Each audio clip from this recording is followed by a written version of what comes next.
Mengapa berkas perceraian selebriti yang bersifat privasi bisa bocor ke media sosial? Apakah memang lampiran dari penggugat ini bisa diakses oleh siapapun dengan mudah di situs resmi pengadilan yang menangani perceraian Ria Ricis dan Teguh Ryan?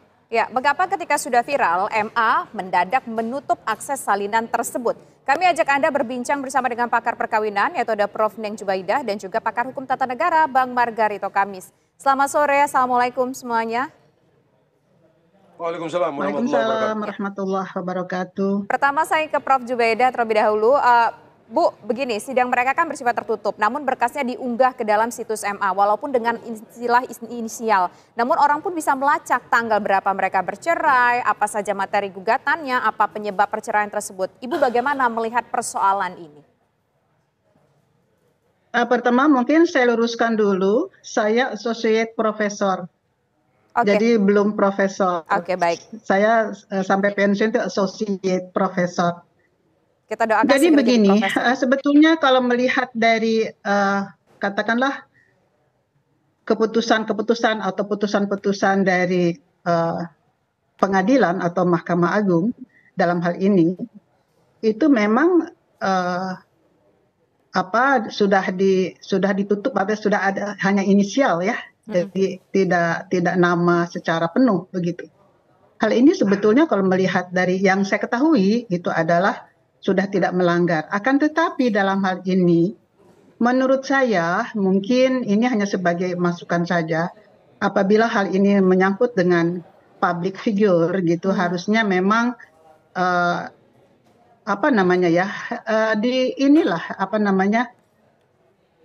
mungkin ditutuplah, tidak ada inisial sama sekali. Mengapa hal ini? Karena tentunya akan dibaca dan orang sudah akan menduga-duga siapa ini sebetulnya, dan karena orang mengikut dan masyarakat mengikuti bagaimana proses perceraian, jadi orang menghubung-hubungkan. Nah karena itu dalam hal ini menurut saya, karena ini juga terkait dengan keluarga, nanti anaknya juga menjadi besar dan akan membaca hal itu. Nah tentunya juga kita harus lindungi terhadap kehidupan anak kelak. Bagaimana riwayat orang tuanya. Tetapi dalam hal ini juga ada hak dari penggugat dan tergugat agar keputusannya itu tidak dipublish. Sebetulnya demikian. Karena ya saya membaca tadi dikirim dari TV One, karena saya sendiri tidak membaca itu bagaimana putusan tersebut. Tapi dalam hal ini yang dikirim tadi memang ada sedikit hal-hal yang menurut saya tidak patut. Tetapi memang dalam proses di pengadilan memang seperti itu. Jadi harus jelas gitu. Dan mengenai sidang perkara perceraian itu sifatnya tertutup. Tidak boleh ada katakanlah tidak boleh dibuka secara terbuka begitu. Kecuali nanti dalam putusan dari pengadilan atau penetapan dari pengadilan kalau hal itu adalah diajukan oleh suami. Itu baru terbuka dan harus terbuka. Jadi memang hal ini menurut saya mungkin perlu dipertimbangkan lagi bagaimana supaya hal-hal tersebut tidak menjadi katakanlah dikonsumsi atau dibaca oleh publik begitu. Kasihan juga anaknya yang nanti sudah besar. Ya, harusnya ini sifatnya tertutup ya, Bu Zubaidah ya. Kita menuju ke Bang Margarito. Bang Margarito, kalau kita melihat dalam perspektif atau kacamata hukum ini sidangnya seperti apa? Tertutup. Ya, sidangnya tertutup. Sidangnya tertutup. Ya. Oke, kita tangkap poinnya Bu Zubaidah. Kita mau ke Bang Margarito. Bang Margarito, kalau perspektif atau kacamata Bang Margarito dalam perspektif hukum ini seperti apa sih soal adanya putusan perceraian yang bisa atau kemudian tersebar di media sosial ini? Begini, saya tinggalkan dulu soal perceraian itu. Jadi poin saya itu bukan pada soal perceraiannya. Poin saya itu pada soal hukumnya. Hukum itu, putusan itu mengakhiri soal. Mengakhiri perselisihan. Dengan begitu yang dilahirkan hukum semestinya adalah hal hebat, pemulihan keadaan yang atau putusan itu menghasilkan sesuatu yang baik, keadaan yang baik, bukan malah menimbulkan masalah. Itu prinsip dasarnya. Sekarang kembali ke soal ini.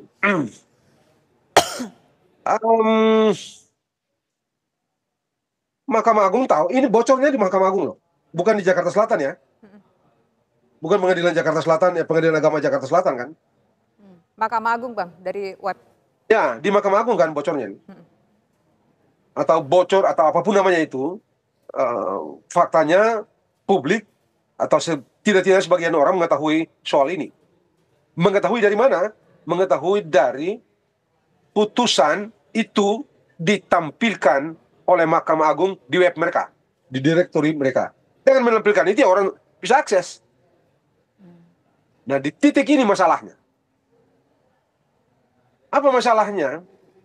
Mestinya sudah dipikirkan betul oleh Mahkamah Agung bahwa kalau putusan perceraian yang persis seperti ini, sidangnya tertutup, bla bla bla. Untuk apa Anda tutup? Tentu saja agar hal ihwal yang diperselisihkan itu tidak tercover oleh orang-orang. Karena itu menyangkut apapun namanya itulah. Orang punya urusan dalam rumah dah. Jangan sampai dia keluar. Karena itu esensi dari sidang-sidang mesti ditutup. Tidak dibuka. Kan? Tujuannya adalah untuk mengcover, menjaga harkat dan martabat baik bini maupun laki, anak-anak, keluarga, macam-macam.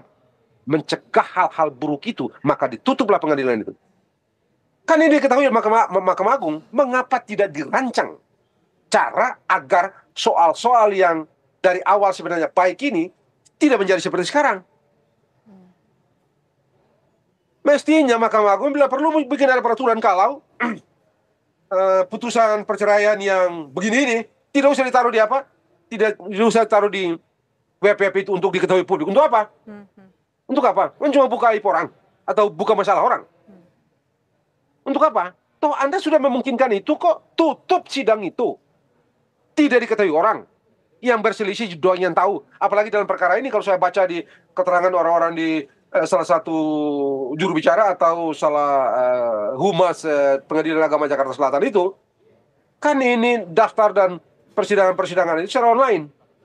Jadi akun yang dipegang cuma oleh orang yang berperkara itu. Kan dia tidak melebar kemana-mana kan. Tidak jadi seperti ini. Aib orang atau apapun namanya itu yang bisa kita samakan tidak melebar kemana-mana. Tidak bocor kemana-mana. Tidak mengganggu orang baik itu ya, bininya, suaminya, keluarganya dan segala macam. Ini tujuannya. Nah kenapa soal ini tidak dijadikan dasar untuk tutup aja, keep aja, ngapain? Dibuka. Bang, ada orang yang mau tahu urusan aja sama orang-orang yang berperkara itu. Bang, kenapa dibuka? Ya. Apa Mahkamah Agung tidak tahu ini? Kan sudah tahu itu bahwa putusan itu pengadilan agama itu kan berada di bawah Mahkamah Agung. Kenapa tidak dirancang atau kenapa dibuat rancangan cara mendapatkan putusan seperti sekarang ini? Ngapain? Bang, tapi kalau misalkan ada yang berasumsi bahwa dibukanya gugatan-gugatan tersebut ketika seseorang bercerai supaya ada landasan untuk jurisprudensinya. Jadi udah jelas statusnya ini orang seperti apa, apakah benar sudah bercerai atau apa hal yang melatar belakanginya. Bagaimana Abang menilai soal itu? Untuk apa? Enggak ada, maaf ya Tis, itu tidak, menurut saya tidak matching. Mengapa di mana tidak matching? Ya kalau orang itu mau kawin lagi, kan dicek itu statusnya tuh. Baik laki-laki maupun perempuan dicek semuanya kok. Di administrasi kependudukan kok ada orang ini bla bla bla bla, kan ada kok. Jadi saya kira menurut saya dari segi level rasionalitas ini barang tidak masuk akal. Menampilkan putusan-putusan yang kayak begini di direktori Mahkamah Agung itu nggak masuk akal. Anda sudah tahu kok. Sidang-sidang Anda tutup, ngapain ditutup? Karena untuk memproteksi kan, proteksi agar hal ihwal di dalam rumah itu berputar dan atau hanya diketahui oleh mereka doang. Begitulah adab kita bermasyarakat, adab agama kita, adab semua orang-orang yang bermartabat. Begitu, jangan deh urusan kita dibawa ke sana bawa kemarin. Makanya Anda ambil itu dan Anda bikin sidang ditutup, tertutup, tidak dibuka untuk umum. Sehingga putusan perceraian itu pun juga harus sifatnya tertutup, tidak boleh terpublish ya. Kita tangkap poinnya Bang Margarito, kita menuju ke Bu Zubaidah lagi. Kalau memang ini kemudian, ya kita tangkap poinnya. Kalau memang ini kemudian tersebar ke media sosial, kemudian viral, ini apakah kemudian bocornya atau dipublishnya putusan perceraian ini ada konsekuensi hukumnya, Bu Zubaidah? Kalau konsekuensi hukumnya saya kira itu masalah dari administrasi dari Mahkamah Agung ya dalam hal ini. Seperti tadi yang disampaikan oleh Pak Margarito, saya setuju hal itu adalah ini di dalam pasal 63, pasal 80 dari Undang-Undang Peradilan Agama, baik itu cerai talak maupun cerai gugat, itu memang sidangnya tertutup. Mengapa tertutup? Seperti disampaikan oleh Pak Margarito tadi. Di dalam hal ini mungkin kalau saya, katakanlah seandainya saya akan datang ke Mahkamah Agung menanyakan mengapa hal itu bisa terpublish. Karena itu rahasia keluarga. Tujuan daripada perceraian itu adalah bukan untuk supaya mempermalukan atau membuka aib keluarga. Justru untuk mencari win-win solution supaya terjadi perdamaian di antara mantan suami atau bekas suami dengan bekas istri dan dengan anak-anaknya tetap terjaga kehormatannya.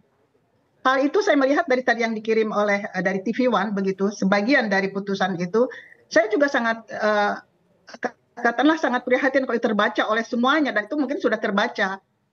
Nah, hal ini tentunya menurut saya ya memang di dalam kalau saya menugaskan mahasiswa saya untuk mencari data, itu biasanya ada surat pengantar dulu dari fakultas ke pengadilan bersangkutan untuk mendapatkan data tersebut, dan di dalam entah itu tesis, entah itu di dalam skripsi atau di dalam disertasi itu dirahasiakan namanya. Kecuali memang hal-hal yang katakanlah bukan yang sidangnya tertutup. Itu memang katakanlah yang sifatnya umum lah, itu artinya tidak membuat aib keluarga. Itu kan jadi membuka aib keluarga, aib katakan orang tua dan sebagainya. Bagaimana hubungan antara menantu dengan mertua itu kan tidak bagus menurut saya. Nah, saya sebagai orang yang berusaha untuk katakanlah memberikan tentang hukum keluarga, itu saya selalu berusaha hal itu jangan sampai aib itu terbuka.